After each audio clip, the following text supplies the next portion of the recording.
सिर्फ सुनना। कोऑर्डिनेट के ज्योमेट्री के हमारे बेसिक्स क्या हैं? सबसे पहली चीज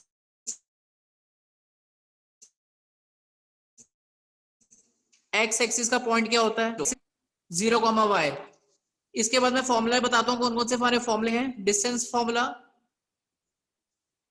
x2 minus x1 square y2 minus y1 square. अब दूसरी चीज, इस क्वेश्चन में कुछ बच्चे ये फॉर्मूला लगाते हैं x1 minus x2 square y1 minus y2 square. ये भी चलेगा। मेक श्योर 1 पहले है तो यहाँ पे भी 1 पहले होना चाहिए, 2 पहले है तो 2 होना चाहिए। ठीक है। जब वो बोले एक लाइन की लेंथ निकालनी है, लेंथ कितना लंबा है, तो हमें डिस्टेंस फॉर्मूला लगाना है। अब दूसरी चीज एक और आती है, a प्लस बी का होल स्क्वायर और माइनस ए माइनस बी का होल स्क्वायर सेम होता है। ठीक है। कल को ये फॉर्म दिखे, आप ये फॉर्मूला लगा दो ये समझ के।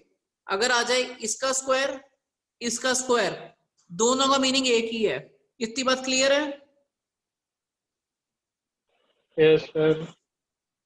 इसके बाद अब चीज आती है प्रूफ करनी। प्रूफ करो आइसोसेलेस ट्रायंगल है। आइसोसेलेस ट्रायंगल की प्रॉपर्टी दो साइड्स इक्वल दिखानी। तो अब 3 चीजें निकालोगे, 2 चीजें सेम आएगी, आपका प्रूफ हो जाएगा। कोलिनियर पूछे तो आपने क्या करना है, ये ए है, बी है, सी है। ए बी का डिस्टेंस बी सी का डिस्टेंस मिला के ए सी के डिस्टेंस की इक्वल आ रहा है तो कोलिनियर है, अगर इक्वल नहीं आ रहा तो कोलिनियर नहीं है। तीसरी चीज, इस क्वेश्चन को चेंज कैसे कर देते हैं, प्रूफ करते हैं राइट ट्रायंगल प्रूफ करो। डिस्टेंस आपको तीनों निकालने हैं, ए बी सी। जब तीनों आप डिस्टेंस निकाल लो, इसका स्क्वायर प्लस इसका स्क्वायर तीसरी साइड के स्क्वायर के इक्वल आएगा, तो प्रूफ हो जाएगा राइट ट्रायंगल। और क्या क्वेश्चन आ सकता है? बोलेगा स्क्वायर है या आपका रोम्बस है, चारों साइड्स दोनों में सेम है। ठीक है। दूसरी चीज डायगोनल इसमें इक्वल आएगा, इसमें इक्वल नहीं आएगा। हमें चीजें निकालनी है, चारों साइड। ये स्क्वायर था, रोम्बस था। अब आता है हमारा रेक्टेंगल, पैरेललोग्राम। रेक्टेंगल में अपोजिट साइड्स इक्वल आएंगी, पैरेललोग्राम में भी अपोजिट इक्वल आएंगी, बट यहाँ पे डायगोनल्स इक्वल आएंगे। रेक्टस में, पैरेललोग्राम में इक्वल नहीं आएंगे। तो ये बेसिक्स पता होंगे तो आपको कर पाओगे। जब ये सब चीजें प्रूफ करनी है, एक शॉट 6 चीजें निकालना, 4 मत निकालना।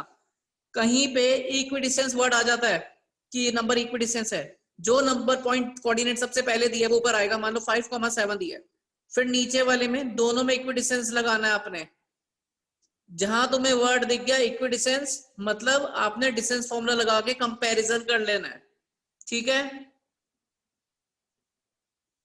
इसके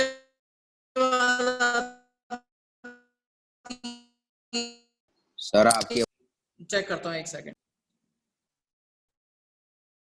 और यहां आएगा, और रेशो नहीं दी,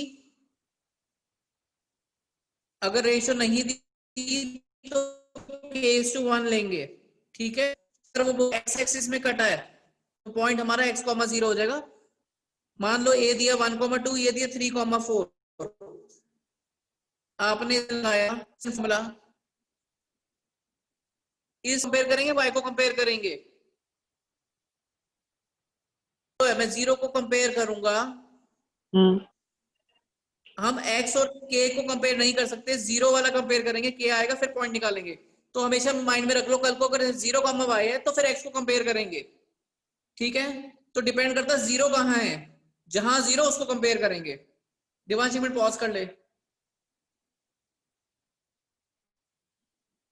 अगर हमारा पैरेललोग्राम का क्वेश्चन आ जाता है, पैरेललोग्राम क्वेश्चन बोलता है कि ये पैरेललोग्राम है, कोऑर्डिनेट निकालो, तो उसके डायगोनल्स के मिड पॉइंट को कंपेयर करना है। याद रखना, डायगोनल्स मिड पॉइंट को कंपेयर करना है। पैरेललोग्राम अगर गिवन है, पैरेललोग्राम प्रूफ करना है तो 6 चीजें निकालनी है। ठीक है। और ये कंपेयर कैसे करना है? Mid point formula. Mid point formula क्या होता है?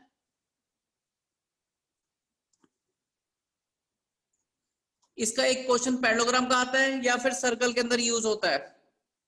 कोऑर्डिनेट दे दिए, यहाँ का एक्स वाई, यहाँ का दे दिए ए बी, इसको ले लो पी क्यू। तो ये ऐसे क्वेश्चनों में यूज होता है। कहीं पे भी मिड पॉइंट की बात करें तो ये फॉर्मूला यूज करना। ठीक है। मेन कॉमन क्वेश्चंस यही थे। दूसरे चैप्टर के स्टार्ट करूं, क्वाड्रेटिक इक्वेशन।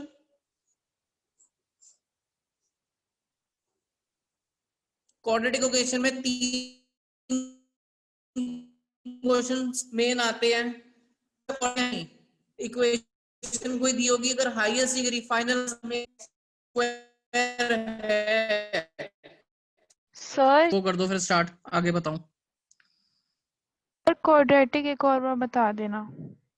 क्वाड्रेटिक में बस ये है, हमें कोई भी इक्वेशन दी हो क्वाड्रेटिक में तब होगी अगर हाईएस्ट डिग्री एक्स स्क्वायर है। तुम एकदम से क्वेश्चन देख के ही जज मत कर देना ये क्वाड्रेटिक है या नहीं। हम पहले इक्वेशन को सॉल्व करेंगे, सॉल्व करने के बाद जो भी फाइनल आंसर आएगा उसमें चेक करेंगे कि एक्स स्क्वायर है या नहीं, और अगर नहीं है तो ये हमारा क्वाड्रेटिक नहीं है। अगर हाईएस्ट डिग्री 2 है तो हमारा क्वाड्रेटिक है, और उसकी जनरल इक्वेशन ये होती है, ये वाला वेरिएबल जरूर होना चाहिए।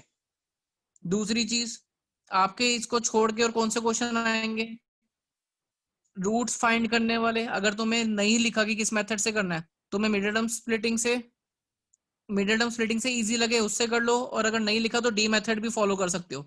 तीसरा एक क्वेश्चन पक्का आएगा इक्वल रूट्स वाला, they have equal roots. Equal roots में क्या करते हैं, डी 0 लेते हैं, और अगर आ जाए इसमें they have real and distinct roots, इसमें आपने डी ग्रेटर देन 0 लेके चलना है पूरा क्वेश्चन में, सिर्फ साइन का फर्क करेगा। अगर बोलते नो रियल रूट्स तो भी आपने सॉल्व करना है डी लेस देन 0 लेके। तो ये 3 केस लिखे आ सकते हैं। मोस्टली ये वाला क्वेश्चन मैंने हर पेपर में दिया है, याद आ गया इक्वल रूट्स वाला, जिसमें हमें सॉल्व करना Yes, होता है sir. B square minus 4ac equal to 0। इस टाइप का क्वेश्चन के पूरे चांसेस हैं, ये फॉर्मूला लगाना और उसकी वैल्यू निकाल लेना। अब दूसरी चीज, मान लो आपकी इक्वेशन ये है, तुम्हें एक चीज और बता रहा हूँ, जरा ध्यान से सुनना, ठीक है। इसमें तुम्हारी k की वैल्यू 0 और 4 आई, इसमें मैं 0 को कंसीडर करूंगा या नहीं करूंगा?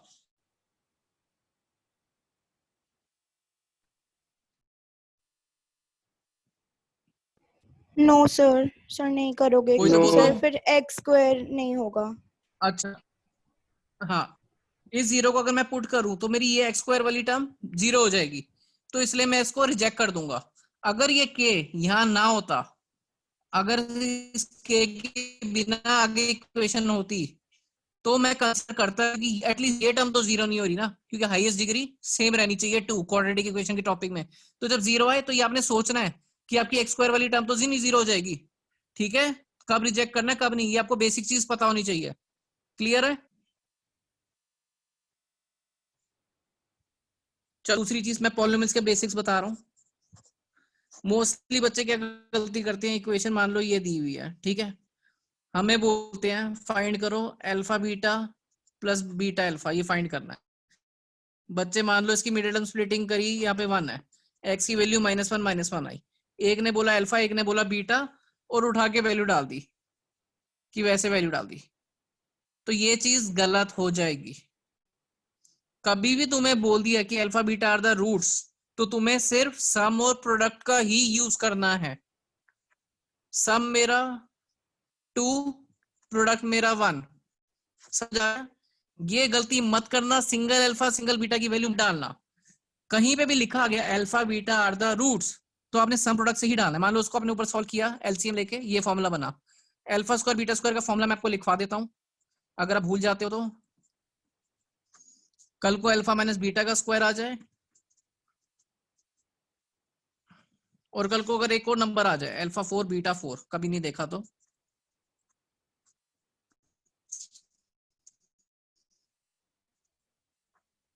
ये 3 फॉर्मूले नए हैं, ठीक है, वीडियो में है, बाकी आप बाद में देख लेना। अब सर इसकी फॉर्मूले वैल्यू की मेरे को निकालनी फोटो पड़ेगी भेज देना कैसे, ग्रुप सम पे। का स्क्वायर, ठीक है, -2 अल्फा बीटा 2/1, तो आंसर इज 2। तो ये काम मत करना, सिंगल अल्फा बीटा की वैल्यू मत डालना, ठीक है। अब दूसरी ठीक है। कर ले दिवांश।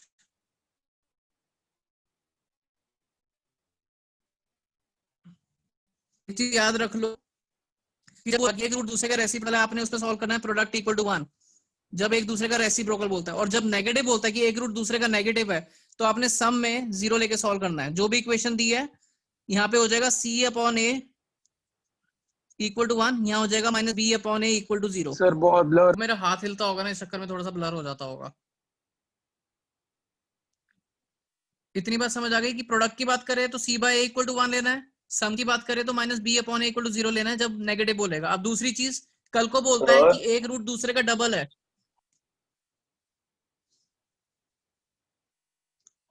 अगर क्वेश्चन कहता है कि एक रूट दूसरे का डबल है तो आपने दोनों चीजें सॉल्व करनी है, सम को भी सॉल्व करना है, प्रोडक्ट को भी सॉल्व करना है, दोनों इक्वेशन को इक्वेट करेंगे तो आंसर आएगा।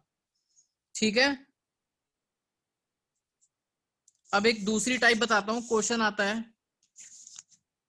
मान लो इक्वेशन दी हुई है x square minus 5x plus 4, बोलता है अल्फा बीटा इसके जीरोस हैं, हमें इक्वेशन बनानी है पॉलिनोमियल जिसमें आपको दिया हुआ है रूट्स अल्फा प्लस 2 और बीटा प्लस 2। ठीक है, इसको मैंने सॉल्व किया मिडिल टर्म स्प्लिटिंग से, मेरे फैक्टर्स आए 1 और 4। बच्चे फिर वही गलती करते हैं, अल्फा को 1 ले लिया, बीटा को 4 ले लिया, that is a wrong way. हमें जो भी सॉल्व करना है सम प्रोडक्ट से करना है। सर हाँ जी 5 आएगा क्या? अरे उन्होंने सपोज नहीं, किया है सिर्फ। वैसे यही आएगा मैंने जो लिखा है, 1 और 4 ही आएगा। ठीक है, उसके बाद बच्चे ये गलती करते हैं, ये गलती नहीं करनी, सम प्रोडक्ट से ही सॉल्व करना है। सम इज 5 प्रोडक्ट इज 4। उसने कहा पॉलिनोमियल क्रिएट करो, अगर ये रूट्स हैं तो हम इस रूट्स का सम निकालेंगे, एक रूट ये रहा, दूसरा रूट ये रहा।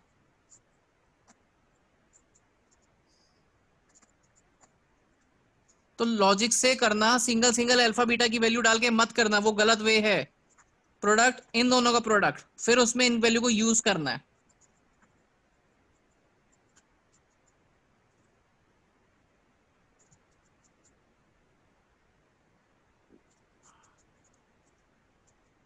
फिर इसकी क्वाड्रेटिक बनाएंगे। इक्वेशन का फॉर्मेट पता होना चाहिए। क्लियर है?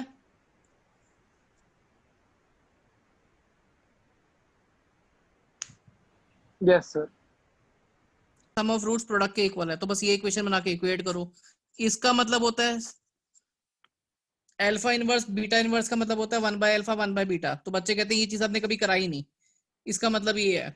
फैक्टराइज में एनसीईआरटी के अंदर एक क्वेश्चन था ऐसे वाला, ठीक है, टी स्क्वायर में दिया हुआ है। स्प्रिंगल्स में 2 साल पहले क्वेश्चन 15 की जगह 7 आ गया, बच्चे ने कहा आपने कराया नहीं है, तो बस एक नंबर ही तो चेंज हुआ है। फैक्टराइज कैसे करना है? ऐसे करना है। ठीक है, ट्रिको के कॉन्सेप्ट्स बताऊं। की वैल्यू इंक्रीजिंग लेवल पे जाती है जब आप साइन थीटा की वैल्यू देखोगे 0, 30, 45, 60, 90। एक नंबर का क्वेश्चन बता रहा हूं, एक बार आया था, इसकी वैल्यू 0, हाफ, 1/√2, इसकी वैल्यू √3/2, इसकी 1। वैल्यू देखोगे आप इंक्रीजिंग ऑर्डर में रही है, तो जैसे जैसे थीटा बढ़ रहा है वैल्यू इंक्रीज हो रही है, तो वो ट्रू होना था। दिवांश रिकॉर्डिंग बंद कर दे।